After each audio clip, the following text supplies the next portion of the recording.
Hello everyone, I hope you all are doing well. Today I am going to tell you about heterotrophic nutrition. Last video में हमने बात किया था autotrophs और heterotrophs के बारे में. Heterotrophic nutrition includes all animals, fungi and some bacteria. They are depend on autotrophs for their nutrition. All animals, fungi and some bacteria क्या करते हैं, डिपेंड करते हैं अपने फूड के लिए ऑटोट्रॉफ्स के ऊपर. किस चीज के लिए? न्यूट्रिशन के लिए, अपने फूड के लिए. ऑटोट्रॉफ्स में कौन से ऑर्गेनिजम्स आते हैं? प्लांट्स और कुछ बैक्टीरिया जो अपना फूड अपने आप प्रिपेयर करते हैं. जबकि हेटरोट्रॉफिक न्यूट्रिशन का मतलब है अपने फूड के लिए दूसरे ऑर्गेनिजम्स के ऊपर डिपेंड करना. It is of 3 types: holozoic, saprophytic and parasitic.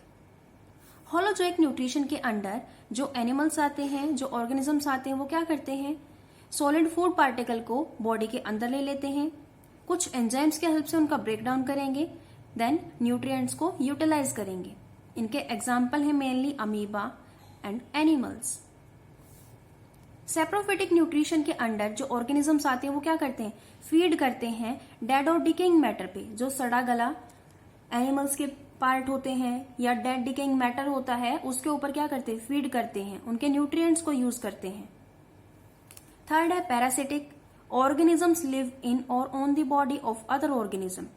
इसके अंडर मेनली ऐसे ऑर्गेनिजम्स आते हैं जो अपने फूड के लिए या तो दूसरे ऑर्गेनिज्म के शरीर के ऊपर रहेंगे या शरीर के अंदर रहेंगे और उससे न्यूट्रिएंट्स को लेते रहेंगे. इसके एग्जाम्पल है कस्कटा, टिक्स एंड लाइस. सबसे पहले हम बात करते हैं होलोजोइक न्यूट्रिशन के बारे में.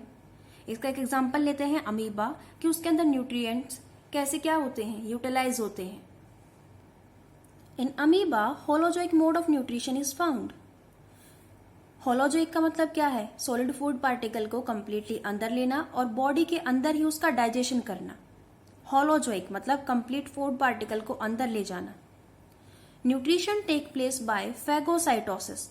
फैगो का मतलब क्या होता है, eating, and cytosis word is related to cell. Phagocytosis करना मतलब सेल ईटिंग. न्यूट्रिशन किस मोड से होगा, फैगोसाइटोसिस मोड से. क्योंकि यहां पर दिखाया गया है इस डायग्राम में, ये क्या है, अमीबा का डायग्राम है. अमीबा क्या करता है, उसकी सराउंडिंग में जो भी फूड पार्टिकल्स होता है उसे क्या करता है, इनगल्फ करने की कोशिश करता है, निगलने की कोशिश करता है. और इस प्रोसेस को बोला जाता है इंजेशन, मतलब फूड पार्टिकल को अपने अंदर की तरफ सोखना. It engulf the food particle using finger like extension. उंगलियों जैसी आकृतियां बनानी शुरू कर देगा ये अपनी बॉडी से, क्योंकि इसकी बॉडी कैसी होती है, इरेगुलर शेप की होती है. इसकी बॉडी की कोई शेप नहीं होती. ये अपने आप को स्ट्रेच कर लेता है इजिली. तो ये क्या करता है, अपनी बॉडी को धीरे धीरे स्ट्रेच करता है और इस फूड पार्टिकल के चारों तरफ अपने आप को लपेट लेता है. इनको क्या बोला जाता है, जो ये एक्सटेंशन निकालता है, फूड पार्टिकल की तरफ अपने आप को स्ट्रेच करता है, तो इनको बोला जाता है सूडोपोडिया. सूडो का मतलब होता है false and podia word is related to feet. False feet बनाना, क्योंकि इसके तो कोई हाथ पैर थे नहीं, लेकिन इसे जैसे ही फूड पार्टिकल दिखता है, अपना खाना दिखता है, तो ये अपनी बॉडी को स्ट्रेच करता है. और स्ट्रेच करने की वजह से इसकी हाथ जैसी आकृतियां बननी शुरू हो जाती हैं, जिन्हें क्या बोला जाता है, सूडोपोडिया. सूडोपोडिया क्या करेंगे फिर, fuse over the food particle, fuse हो जाएंगे, उसके साथ जुड़ जाएंगे, फॉर्मिंग ए फूड वैक्यूल. जैसे ही वो उसके साथ जुड़ जाएंगे, उस फूड पार्टिकल के चारों तरफ एक वो क्या बना देंगे, एक झिल्ली बना देंगे, एक मेम्ब्रेन बना देंगे, जिसे क्या बोला जाएगा, फूड वैक्यूल.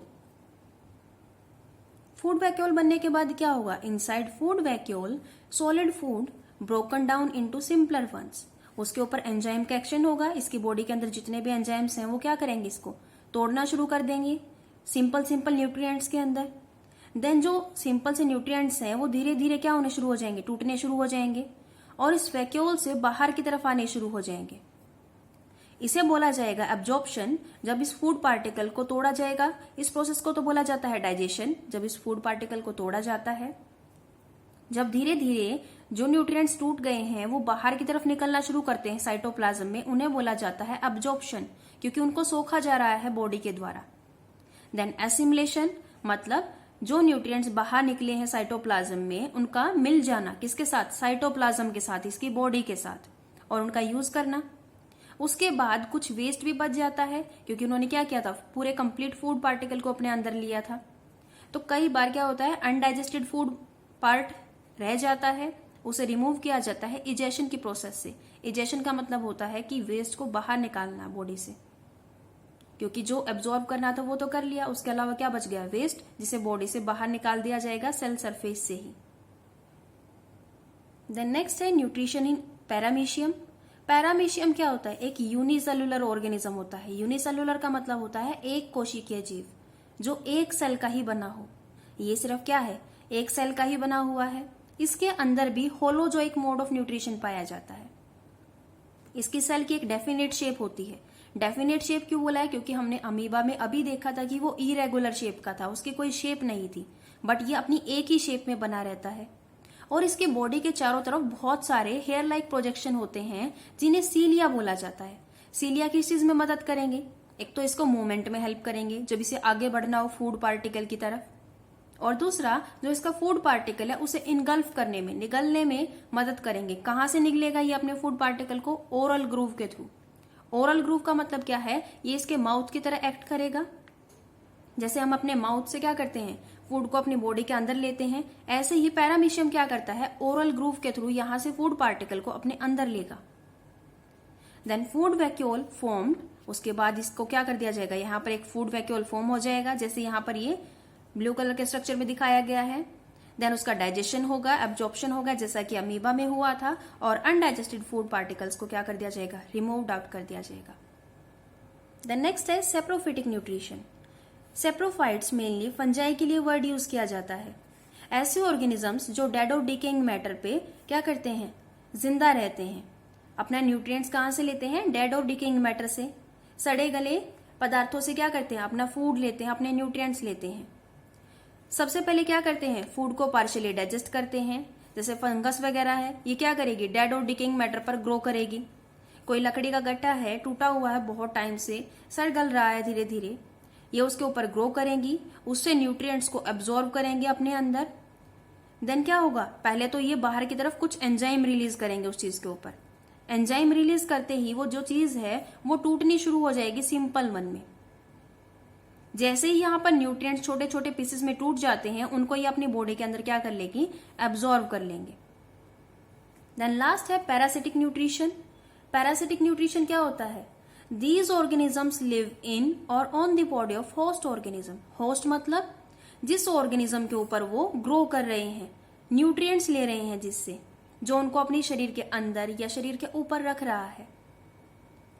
ड्राइव न्यूट्रिएंट्स, उससे क्या लेते रहते हैं, न्यूट्रिएंट्स को लेते रहते हैं और उन्हें क्या करते हैं, हार्म पहुंचाते हैं, नुकसान पहुंचाते हैं। यहाँ पर दो एग्जाम्पल हैं, प्लांट पैरासाइट भी हैं, एनिमल पैरासाइट भी हैं। कसकटा, अमर बेल को बोला जाता है कसकटा, जो कि क्या करती है, प्लांट बॉडी के चारों तरफ लिपट जाती है और उससे न्यूट्रिएंट्स लेती रहती है। ये अपना फूड अपने आप प्रिपेयर नहीं करती, ये प्लांट बॉडी से न्यूट्रिएंट्स को सोखती रहती है। और जो मेन प्लांट होता है, जिसे होस्ट ऑर्गेनिज्म बोल रहे हैं, होस्ट किसे बोलेंगे, जो मेन प्लांट है, जो नेचुरल ग्रो कर रहा था, लेकिन कसकटा क्या कर रही है, अमरबेल क्या कर रही है, इसके चारों तरफ लिपट जाती है और इससे न्यूट्रिएंट्स को सोखती रहती है। तो यहाँ पर होस्ट कौन हुआ, मेन प्लांट बॉडी है जो, और गेस्ट की तरह कौन आया हुआ है यहाँ पर, जो कसकटा है। ऐसे ही एनिमल पैरासाइट होते हैं, लीच और लाइस, जू वगैरह है जो, या फिर लाइस, लीच, ये सब क्या है, एनिमल पैरासाइट्स हैं, जो एनिमल्स की बॉडी के ऊपर ग्रो करते रहते हैं और उन्हें नुकसान पहुंचाते रहते हैं। नेक्स्ट वीडियो में हम बात करेंगे ह्यूमन डाइजेस्टिव सिस्टम के बारे में, तब तक इसको रिवाइज कीजिए। और अगर आप लोगों को ये कंटेंट पसंद आता है देन लाइक कीजिए। Thank you.